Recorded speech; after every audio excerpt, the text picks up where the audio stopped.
Bismillahirrahmanirrahim.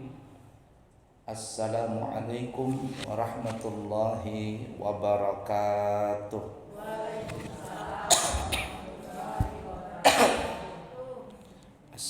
Alhamdulillahirabbil alamin. Allahumma fashalli wa sallim ala sayyidina wa nabiyyina wa maulana Muhammadin wa ala alihi wa sahbihi ajma'in, amma ba'du. Kita sekarang berada di ujung daripada bulan Safar, dan insyaallah nanti malam Rabu masuk di bulan Rabiul Awal, atau orang kita nyebutnya bulan Maulud. Bisa maulud, bisa maulid. Maulid yang terlahir, maulud yang dilahirkan. Cuman orang kampung nyebutnya bulan mulut. Kenapa bulan mulut? Banyak makan bulan mulut. Alhamdulillah. Nah, insyaallah nanti tanggal 8 Oktober bertepatan di 12 Rabiul Awal, 8 Oktober hari Sabtu, kami di Pondok Pesantren Persetaraan Al-Islami Nurul Anwar akan mengadakan peringatan Maulid. Jadi ibu-ibu diharapkan bisa hadir ke sana. Insyaallah hadir atau insyaallah nggak hadir ini? Nah, insyaallah ini meragukan. Insyaallah Indonesia itu insyaallah nggak hadir biasanya. Saya terus tiap bulan datang ke sini. Ibu-ibu setahun sekali aja jarang ke sana. Ya, jadi berangkat nanti ya. Tanggal 8 hari Sabtu itu, jatuh hari Sabtu jam 8 kita mulai di sana. Sudah mulai acara. Nah, nanti begantung-gantungan, banyak di sini begantung-gantung nanti. Ya, rame-rame insyaallah bergembira. Siapkan dari sekarang. Kemudian nanti insyaallah tanggal 10-nya saya akan berangkat umroh. Tanggal 10 saya berangkat umroh plus Turki. Jadi ke Turki dulu kurang lebih 4 atau 5 hari, lalu ke Madinah dan Mekah. Nah, jadi seperti itu rutenya nanti. Kembali insyaallah tanggal 23 Oktober sudah habis Maulid baru datang. Semuanya acara Maulid di cancel semuanya. Ya, kenapa? Karena akan mendatangi sahibul Maulid yang punya acara Maulid Nabi Muhammad SAW. Insyaallah ya. Jadi jangan lupa nanti ibu-ibu diharapkan bisa hadir ke sana tanggal 8 Oktober nanti. Baik, karena kita sebentar lagi asar ya. Jam 3:10 kita setengah jam atau 20 menit belajar, nanti sisanya tanya jawab. Di kesempatan kali ini kita akan menambahkan pelajaran. Mungkin pernah kita pelajari, tapi ya mungkin juga sering lupa ibu-ibu ini. Yaitu pelajaran tentang masalah syarat sahnya salat. Syarat sahnya salat. Nah, syarat sahnya salat itu, terutama salat fardu, itu yang paling utama ada 5. Yang pertama adalah masuk waktu. Jadi kalau kita mau salat fardu mesti masuk waktu lebih dahulu. Kalau belum masuk waktu tidak boleh salat. Nih masih waktu 2:30 nih, bolehkah kita salat asar? Enggak boleh. Nah, kalau kita salat asar sekarang maka tidak sah. Arti tidak sah itu nanti kalau masuk asar kita wajib salat asar lagi. Kecuali ada masalah dibolehkan kita melakukan salat sebelum waktunya. Itu ada. Contohnya seperti salat jamak takdim. Salat jamak takdim. Tahulah ibu-ibu salat jamak takdim. Seperti kita musafir, ibu-ibu berangkat ke Sulawesi atau ke Jawa, atau ke Samarinda sekurang-kurangnya. Sampailah waktu zuhur di rest area di jalan tol situ atau di kilo 50 situ. Masuk waktu Zuhur. Boleh nggak kita sholat zuhur? Ya memang boleh. Kenapa? Karena memang masuk waktu sholat zuhur. Nah kemudian kita boleh nggak sholat asar? Boleh. Itu disebut namanya sholat jamat takdim. Nah jadi asar dikerjakan di waktu zuhur bersama zuhur. Begitu juga isya. Isya dikerjakan di waktu maghrib bersama maghrib. Itu disebut namanya sholat jamak takdim. Dalam permasalahan seperti ini dibolehkan. Tapi bagi orang yang tidak musafir, santai-santai di rumah, atau kawinan lah, atau nonton sepak bola, atau konser, kayak ini kan lagi banyak konser-konser di Balikpapan. Aku mau jamak takdim aja. Ya sepak bolanya nanti asar, aku jamak takdim, sholat asar sama zuhur jamak takdim. Boleh? Gak boleh. Kenapa? Karena bukan musafir. Nah, jadi salah satu yang membolehkan sholat jamak takdim atau jamak takhir itu adalah sholat pada saat kita musafir, maksudnya pada saat kita musafir. Musafirnya juga betul-betul. Kalau musafirnya niatnya salah, tidak boleh juga menjamak, apalagi mengqashar. Mau kemana? Mau ke ke Singapura. Mau ngapain? Main judi. Nah, umpama apa yang terjadi? Maka orang yang seperti ini niatnya sudah jelek nih. Maka orang seperti ini tidak boleh menjamak dan mengqashar. Dan biasanya kalau orang niatnya dari awal memang ingin berbuat maksiat, boro-boro dia mau mengqashar, salat aja enggak, apalagi menjamak. Niatnya sudah jelek dari awal. Nah itu ya, jadi masuk waktu. Kemudian yang kedua, menghadap kiblat. Kalau salat kita wajib menghadap kiblat. Kalau tidak menghadap kiblat maka tidak sah. Orang yang di depan Ka'bah maka wajib dadanya ini menghadap Ka'bah. Orang yang dalam Masjidil Haram maka dia boleh mengikut orang yang di depannya yang menghadap Ka'bah. Karena kan kalau di belakang-belakangan tidak kelihatan Ka'bah. Maka di mana garis shotnya itu? Saya pernah tahun berapa umrah ya. Kemudian saya duduk di dalam Masjidil Haram. Kemudian ada orang sholat, ini kebetulan dinding ya, dinding begitu. Kemudian orang sholat tidak mengikuti garis. Orang Arab nih tidak mengikuti garis. Selesai sholat saya tegur, ya Syekh, ya Syekh kata saya, sholat al-khat kata saya, sholat tuh di atas ini garis. Dia ngeliat garisnya, galat tuh katanya, saya salah katanya. Umpamanya ini ya, ini shopnya ini ngadep ke sana. Karena dia tidak melihat garis, dia ngadepnya ke sana. Dia pikir ke sana dan ngelihat garis. Makanya kalau di Mekah itu kita lihat garis shop, ada garis shopnya. Ya, di belakang-belakang tuh ada garis shopnya. Nah, jadi perhatikan garis shop itu. Jadi wajib menghadap kiblat. Nah, kemudian yang di luar yang di tanah haram itu menghadapnya ke Masjidil Haram. Yang di luar tanah haram menghadapnya ke Ka'bah, menghadapnya ke Mekah.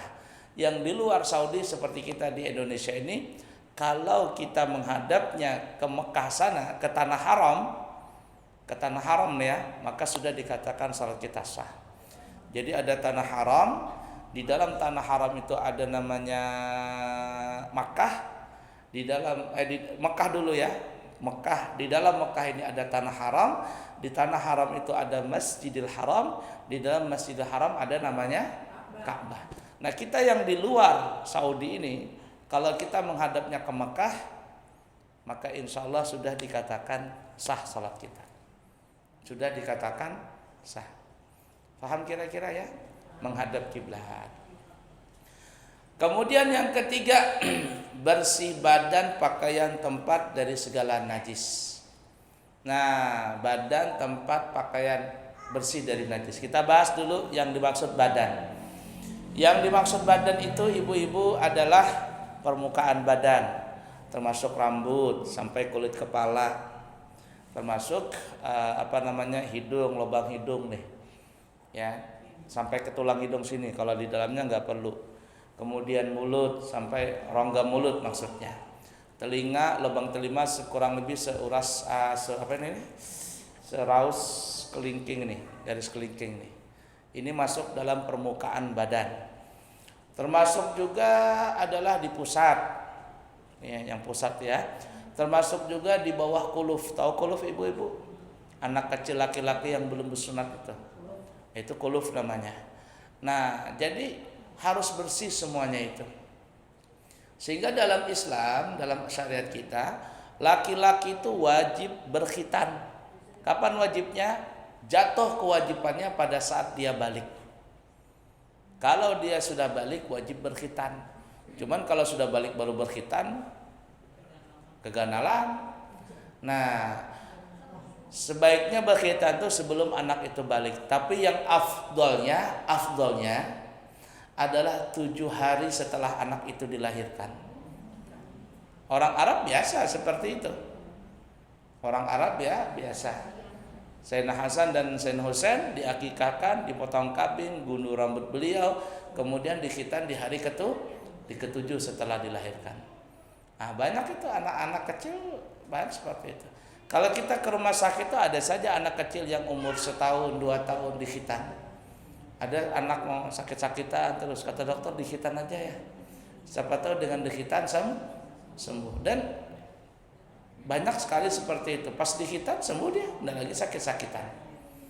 Nah, jadi sampai di bawah kuluf itu termasuk permukaan badan. Semuanya wajib bersih, termasuk di bawah kuku ini. Ya, di bawah kuku kita sudah belajar motong kuku kan ya. Lupa lagi, iya Pak, udah lupa lagi. Jangan sampai lupa lagi. Nah, di bawah kuku ini termasuk adalah permukaan badan. Semuanya yang kita sebutkan tadi tidak boleh ada najisnya. Kemudian pakaian. Yang dimaksud pakaian itu apa? Adalah pakaian yang kita pakai, dari pakaian dalam, pakaian tengah sampai pakaian luar. Pakaian dalam ya bisa dipahami saja ya. Kemudian pakaian tengah ya umpama seperti saya ini 2 lapis ya, ada baju dalam dulu nih. Nah, ini baju dalam, kemudian gamis, kemudian jubah. Ini semuanya termasuk pakaian. Kemudian apa yang menempel atau yang dibawa atau yang bersambung seperti bawa selendang nih, menempel dia ya. Kemudian kacamata menempel. Nah, apalagi apa yang terkait terhubung nih seperti gelang, cincin, giwang, kalung, apalagi. Nah, itu semuanya termasuk pakaian. Termasuk masuk pakaian adalah apa yang dibawa. Ya, ada uang, ada dompet, ada HP, apa saja yang dibawa, tasbih. Termasuk apa saja yang terkait di badan tuh, yang kayak ibu-ibu tuh mandik-mandik di leher tuh. Ya, bros. Termasuk tuh masker, semuanya. Ya, semuanya yang meleket, yang menempel, yang berkaitan dengan badan kita, semua itu masuk kategori pakaian. Oleh karena itu, semuanya mesti harus bersih dari segala najis. Saya pribadi menyarankan kalau kita sholat, maka sebaiknya jangan membawa uang. Jangan membawa uang. Bukan berarti saya mengatakan tidak sah. Nah, tapi untuk berhati-hati. Kenapa? Karena uang itu sudah ribuan, ratusan ribu, mungkin sudah sampai jutaan orang yang memegang uang itu. Kita tidak tahu siapa saja yang memegang itu dan tangannya suci atau tidak, kita tidak tahu. Cuman saya lihat begitu ya di artikel mana atau di video atau mana itu, salah satu tempat yang banyak kumannya adalah uang. Kemudian gagang pintu, kemudian troli. Nah, troli yang untuk orang belanja itu belanja, termasuk ini yang tangga eskalator yang pegangan itu. Semuanya itu ada tempat-tempat yang banyak kuman. Terus terang saya pribadi kalau saya buka pintu, saya tidak megang itunya. Tidak megang gagang itu. Terkadang saya kalau tidak ada tarikannya, kadang saya ngambil di atas nih. Buka dikit, tarik di atas. Saya nggak mau megang gagangnya itu, apalagi udah di WC itu. Kalau gagang pintu WC biasanya saya siram dulu. Karena kenapa? WC umum nih ya. Kalau WC pribadi insya Allah aman saja. Kalau WC umum kita tidak tahu, ada habis istinja, kalau bahasa Balikpapannya cebok, mau nggak pakai sabun nggak apa, pegang gegang itu habis semuanya, dan udah tahu sudah modelnya. Nah, karena begitu banyak biasanya saya tidak megang tempat-tempat itu. Sangat baik sekali pemerintah kita menyarankan untuk rajin-rajin cuci tangan. Rajin cuci tangan. Dan terus terang saya sebelum ada pemerintah suruh cuci tangan, memang saya sudah terbiasa cuci tangan. Kalau habis salaman itu sama orang tuh, saya biasa cuci tangan di rumah pakai sabun. Sebelumnya ya begitu juga memang. Ya tidak enak tangan tuh. Ya kalau habis pegangan salaman itu. Dan semenjak corona itu lebih sensitif lagi perasaan. Saya terus terang lebih senang tidak salaman daripada salaman. Begini ya, artinya salaman dengan cara begini daripada pegangan-pegangan, apalagi cipika-cipiki. Mulanya berkeringat pulang, la ilaha illallah. Saya sudah berapa kali nih kacamata nih patah ini. Ya, gara-gara dipeluk orang. Terakhir waktu hari raya Idul Fitri itu.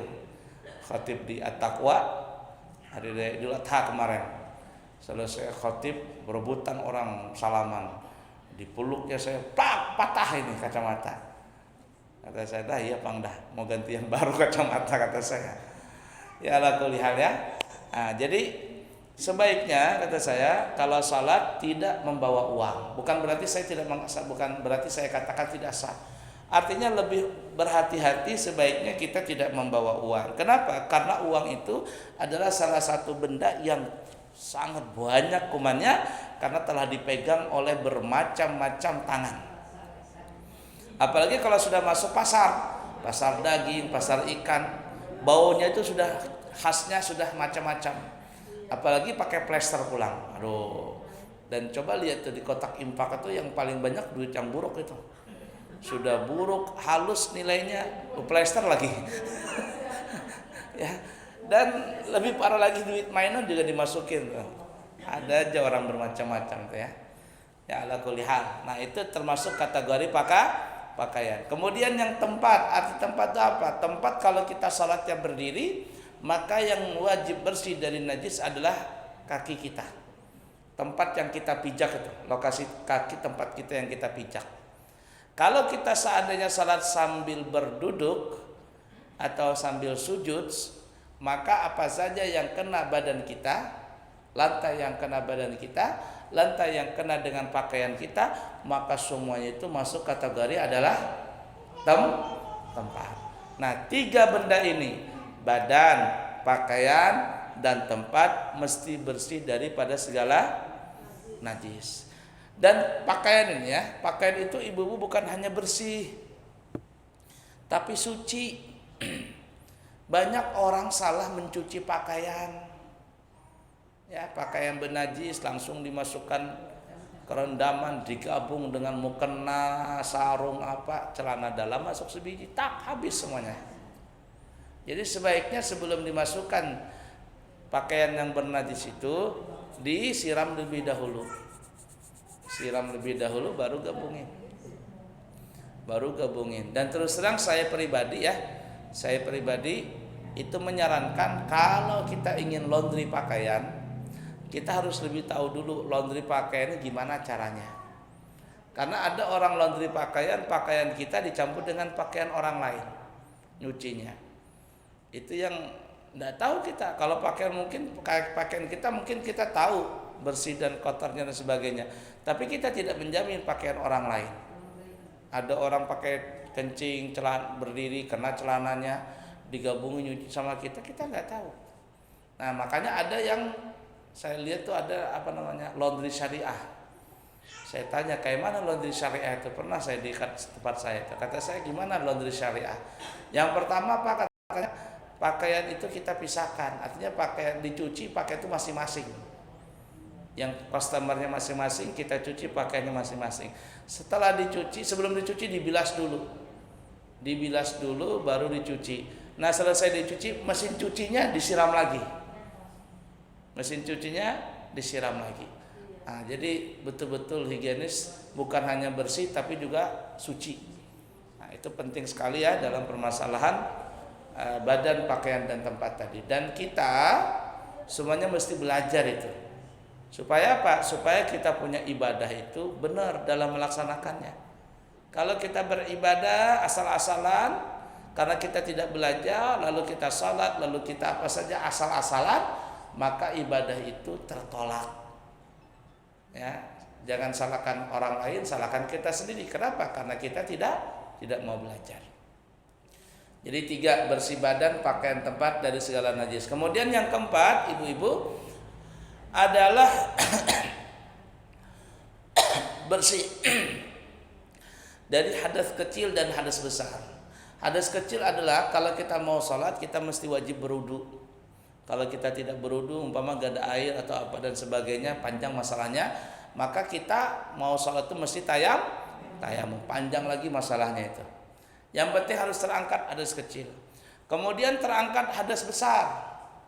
Artinya kalau kita selesai, mohon maaf ya, ada seseorang habis berhubungan badan, dia dalam keadaan junub. Atau ada seorang perempuan selesai haid atau selesai nifas, maka dia dalam keadaan junub. Dia tidak boleh sholat, kecuali mesti wajib mandi junub dulu. Niatnya aku niat mandi junub untuk menghilangkan hadas besar dari keseluruhan tubuhku. Ya, sebab apa? Sebab selesai haid, selesai berhubungan badan.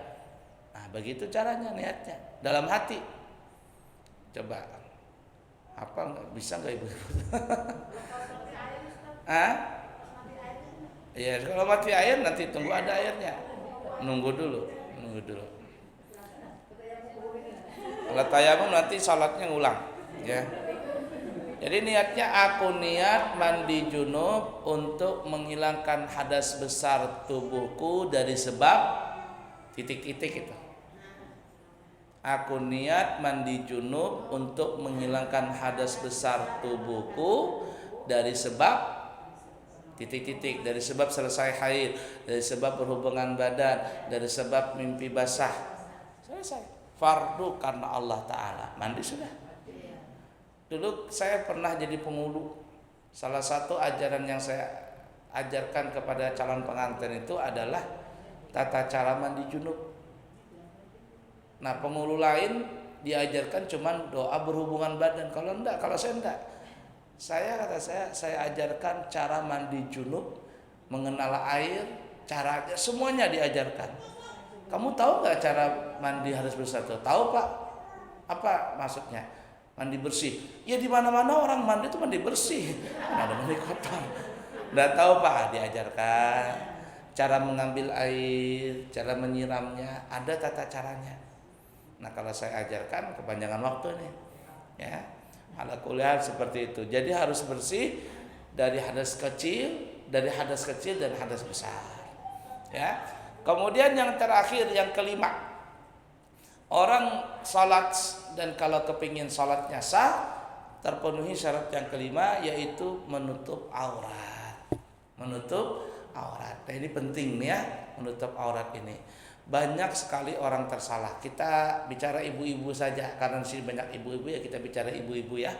Nah, ibu-ibu itu atau para wanita, para perempuan kalau sholat itu wajib tertutup seluruh badannya kecuali wajah dan telapak tangan.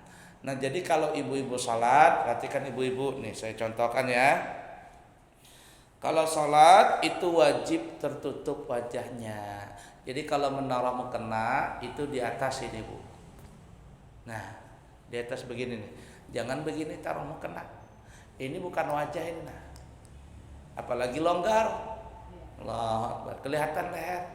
Tidak sah. Jadi harus di atas ini nih. Nanti selesai sholat ya itu terserah ibu-ibu kalau mau begini kan biar pipinya yang glowing kelihatan gitu kan. Pakai skincare apa namanya? Skincare apa tuh? Nah itu.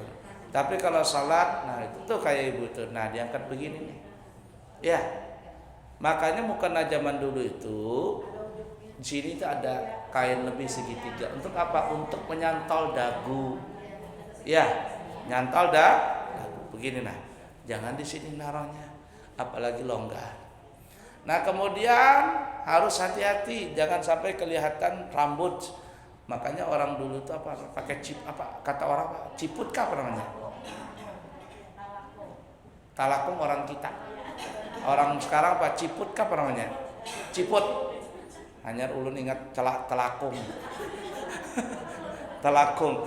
Kekanakan zaman sekarang ada tahu telakung. Istilah sekarang apa ya? Ciput kah? Nah, nutup sini nah. Kalau kelihatan rambut sebiji, enggak sah, apalagi banyak. Banyak orang satu pakai mukena tapi rambut kelihatan begini. Makanya terkadang tuh terus terang saya di pesantren tuh yang santri putih tuh saya sekarang sering tegas tuh rambut kata saya. Rambut, tutup rambut. Dagu rambut. Nah, jadi perhatikan kalau sholat sini lah. Longgar kelihatan rambut, enggak sah. Paham kira-kira, Bu? Nah, itu dagu di sini. Kemudian tangan nih pakai mukena. Mukena itu kan ada atasan, ada bawahan. Kalau zaman sekarang, kalau zaman dulu langsung saja terusan, mukena terusan. Kalau sekarang ada atasan, ada bawahan. Nah, atasan bawahan ini ada terbagi dua lagi. Ada yang atasannya itu pakai tangan, ada yang enggak. Hampir rata-rata tidak pakai tangan. Nah, kalau ibu-ibu sholat pakai mukena atasan, sebaiknya sholat itu pakai baju lengan panjang. Nah, kalau ada orang sholat perempuan, nah dia pakai lengan pendek, angkat ininya, kelihatan sininya, nah. Allah kelihatan, maka sholatnya tidak sah. Dan perempuan itu ngangkat tangan nggak seperti laki-laki. Kalau laki-laki kan begini. Kalau perempuan itu nah dikapit begini nah. Allah, nah gini caranya, Allahu Akbar, dikapit. Jangan angkat sini, angkat semuanya. Apalagi nenek-nenek, kalau di kampung nih, nenek-nenek di kampung itu kan dia sholat bekutang aja. Artinya ada pakai baju. Nanti selesai assalamualaikum, nah diangkat mukanya begini, nah kutang kelihatan, bekipas nenek itu di kampung itu. Betul kah? Ya kan ya? Di kampung. Tahu Sulawesi ada kan? Hah? Sama aja. Ya. Hah? Yang panjang. Nah, buku tangan itu senang diangkat begitu. Ya, Bahari tahu sekarang masih ada apa enggak itu?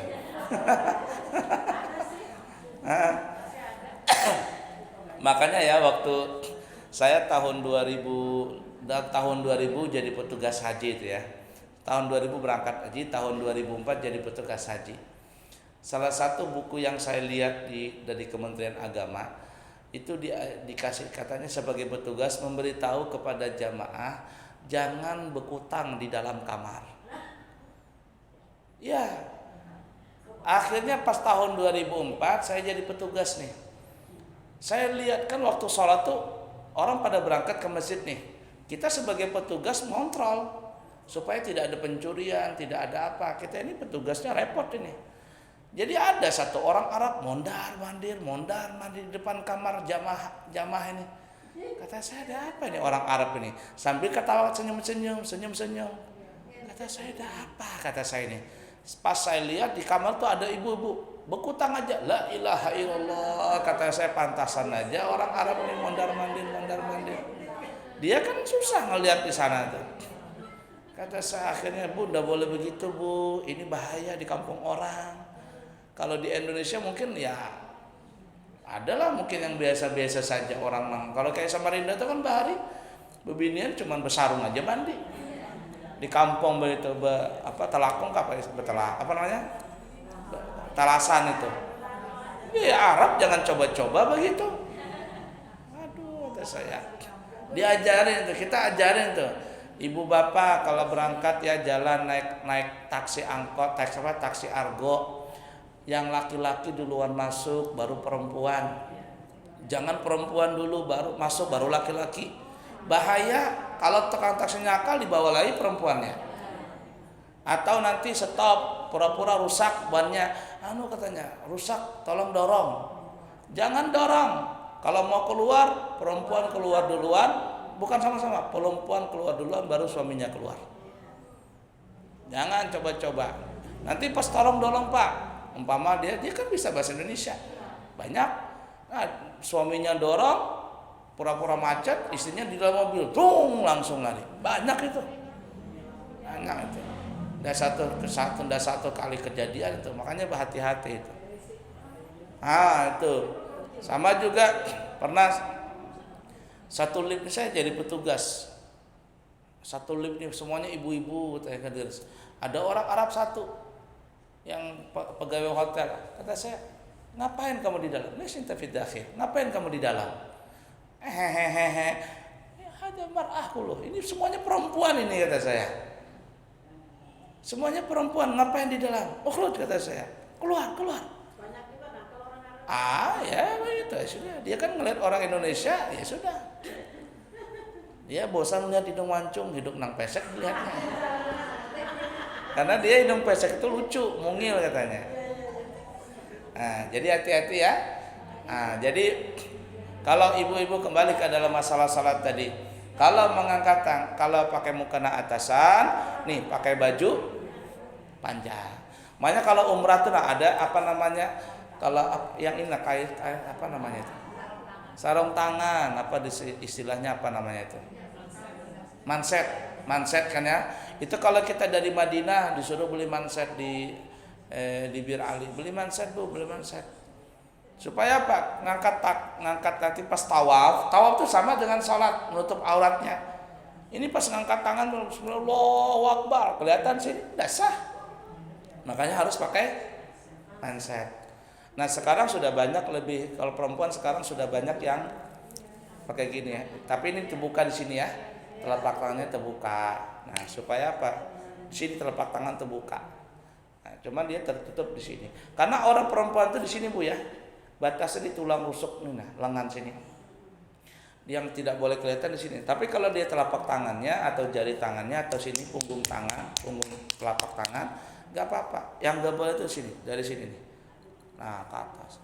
Nah, banyak orang Allahu Akbar ngangkat takbir perempuan kelihatan ini tidak sah. Nah, itu ya. Kemudian begitu juga pas ruku. Ruku tuh kan dia pakai mukena atasan bawah. Kalau dari depan gak kelihatan, tapi ketika dari belakang kelihatan tangannya dia ini. Dan itu banyak. Kenapa? Karena ada mukena yang depannya panjang, belakangnya pendek. Itu yang bermasalah. Makanya lebih baik mukena zaman dulu. Terusan, kemudian tangannya ini ada ikatannya sini. Nah, jadi tidak bisa tersingkap dia punya lengan tangan tadi. Kemudian begitu juga sujud, diperhatikan sujud. Sujudnya perempuan itu tidak sama dengan sujud laki-laki. Kalau sujud laki-laki itu pinggul tak angkat, sayap terbuka, perut tidak nempel di paha.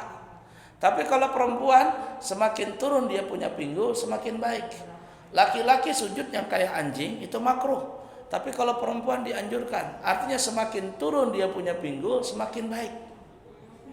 Ya, jangan tak angkat dia punya pinggul ini. Dan banyak perempuan itu nggak paham. Dia angkat dia punya pinggul, lalu dia punya kaki kelihatan. Kenapa? Karena dia punya mukena mungkin agak pendek, kelihatan dia punya telapak kaki di sini. Dari belakang tuh kelihatan kakinya. Apa salatnya? Tidak sah. Makanya sebaiknya juga kalau memang kurang safety-nya atau mukenanya terlalu pendek, sebaiknya dia pakai kaos kaki. Untuk apa? Lebih safety lagi. Mudah dipaham kira-kira Bu? Nah, ini masalah penting, terutama yang terakhir tadi itu ya. Jadi yang pertama masuk waktu, yang kedua menghadap kiblat, yang ketiga bersih badan pakaian tempat dari najis, yang keempat bersih dari hadas kecil dan hadas besar, dan yang kelima adalah menutup aurat. Silakan kalau ada pertanyaan. Nah, cucu siapa ini? Ada pertanyaan ibu-ibu? Ada yang bertanya?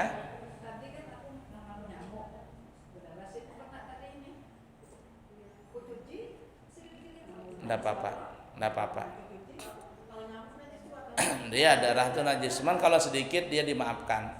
Cuman sebaiknya disiram aja. Ya, cuci. Dia kalau darah itu kalau sempat, kalau dia belum kering masih enak dicuci.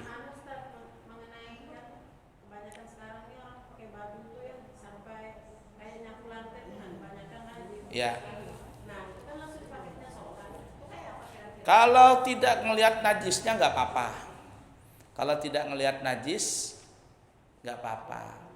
Kalau dia gini ya, kalau kotor belum tentu najis, tapi kalau najis sudah pasti kotor. Jadi kalau seandainya itu lantai itu kotor saja berdebu tidak ada najisnya nih ya, dia jalan pakai sarung atau pakai baju, terseret dia punya baju, kotor bajunya, tapi tidak ada najisnya, cuman kotor saja.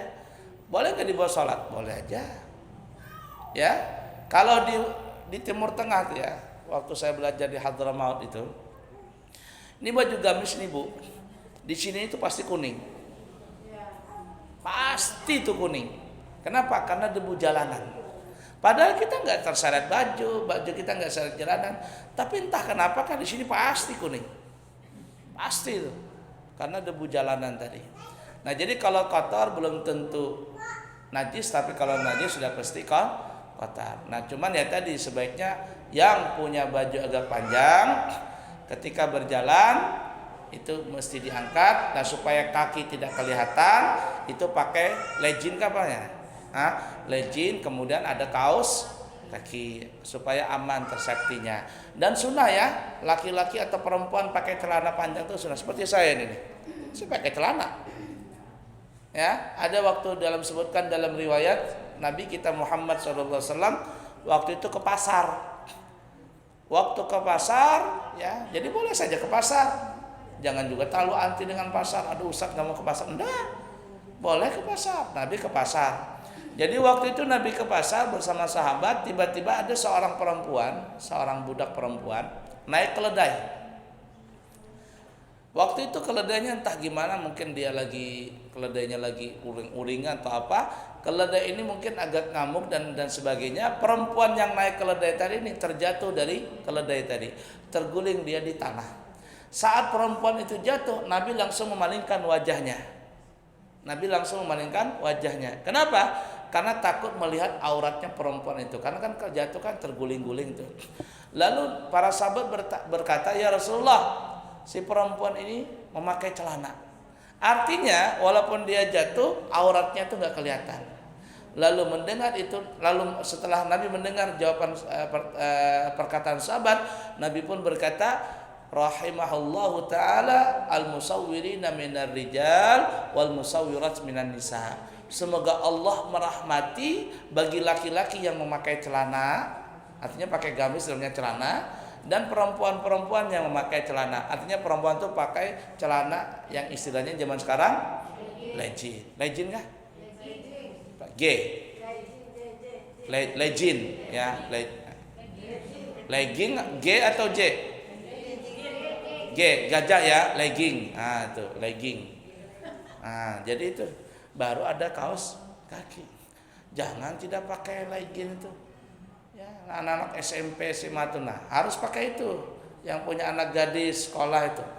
Ini naik motor nanti tersingkap begitu. Jangan. Akhirnya nanti mengundang perbuatan maksiat nanti. Salim dulu, salim. Cucu ke anak nih. Cucu. Nah. Ya.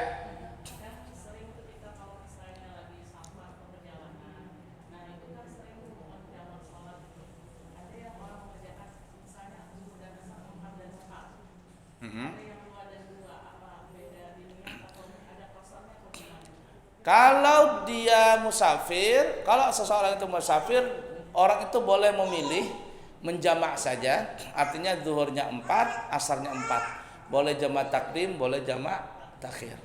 Boleh dua-duanya. Artinya zuhurnya 4, asarnya 4. Atau sudah dikosor, dijamak lagi. Dan yang sering kita kerjakan, zuhurnya 2, asarnya 2. Boleh juga. Ya, ada. Jadi pada saat takbiratul ihram, umpama salat zuhur ya, aku salat fardu zuhur qashar jama' takdim makmum kalau makmum. Pada saat takbiratul ihram Allahu akbar, mulut kita Allahu akbar, dalam hati aku niat salat fardu zuhur qashar jama' takdim. Gitu aja sudah. Ya, enggak usah pakai 2 rakaat, enggak perlu juga nyebutin 2 rakaat. Kenapa? Kalau qashar sudah pasti 2 rakaat. Ya, mudah ya. Baik, lanjut. Yang mana ini? Kenapa? Imam mana? Imam kampung kah? Imam musafir? Kalau kita ikut, nah perhatikan Bu ya. Kalau kita ingin sholat qashar, ikut jamaah dengan imam kampung, maka kita tidak boleh mengqashar. Ya, ingatin ya. Imamnya sholatnya 4 rakaat nih. Kita musafir, mau ikut sholat zuhur bersama mereka, maka kita wajib sholat zuhurnya 4 rakaat. Gak boleh diqashar. Ya biasa, tapi niatnya aku sholat fardu zuhur jamak takdim, tidak bisa diqashar. Tapi setelah salam mau sholat asar, boleh diqashar. Boleh? Hah? Boleh. Kenapa? Karena tidak berjamaah dengan imam yang sempurna rakaatnya. Paham ya? Jadi zuhurnya 4 rakaat. Saya mau ikut orang kampung imamnya. Ya sudah, zuhurnya 4 rakaat. Selesai salam, salat asar jamaah takdim. Boleh nggak diqashar? Boleh. Boleh ya, 4-2 boleh. Jadi zuhurnya 4, asarnya 2. Tapi kalau mau enak, sama-sama rombongan. Biasanya saya begitu kalau saya rombongan atau ke Tenggarong atau ke Samarinda begitu. Ya terkadang sama istri kemarin saya baru ke Tenggarong, Kemenak dapat duit 20 juta itu alhamdulillah. Ya dikasih dari pemerintah untuk pembangunan pesantren. Berjamaah sholat, kata saya tidak usah ikut sholat orang kampung, nanti kita jamaah sendiri. Nah selesai sholat, saya makan dulu sama istri, habis sholat. Zuhurnya 2, asarnya 2. Qashar jamaah takdim. Paham kira-kira Bu ya?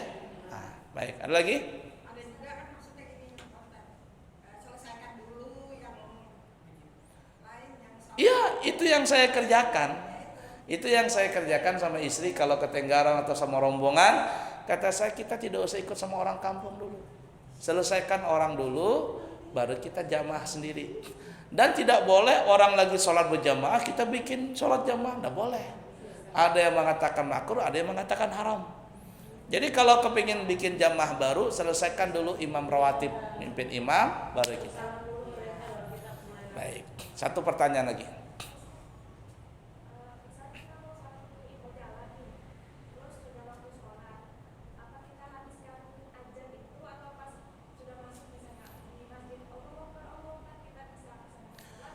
Kalau sudah adzan, sudah masuk waktu, sebaiknya kita selesaikan adzan dulu baru kita sholat. Tapi kalau seandainya kita keburu-buru waktu dan sebagainya, boleh kita sholat duluan. Seperti pesawat nih ya, itu saya berapa kali naik pesawat nih. Aduh, sudah apa nih, sudah dipanggil nih, orang sudah pada naik. Sudah naikkan, tapi kan belum langsung naik kan, karena ngantri kan ya. Orang lagi adzan nih. Pas orang adzan, Allahu Akbar, belum selesai kita jalan sholat duluan, boleh aja. Lihat sikon saja. Cuman kalau seandainya waktunya panjang, selesaikanlah adzan dulu ya. Cukup ya? Insyaallah kita sambung lagi. Jangan lupa saya tunggu tanggal 8 Oktober ya, hari Sabtu kita mengadakan peringatan Maulid di Pesantren Al-Islamil Anwar.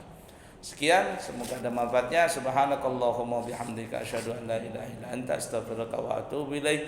Wa akhiru kalam. Assalamualaikum warahmatullahi wabarakatuh.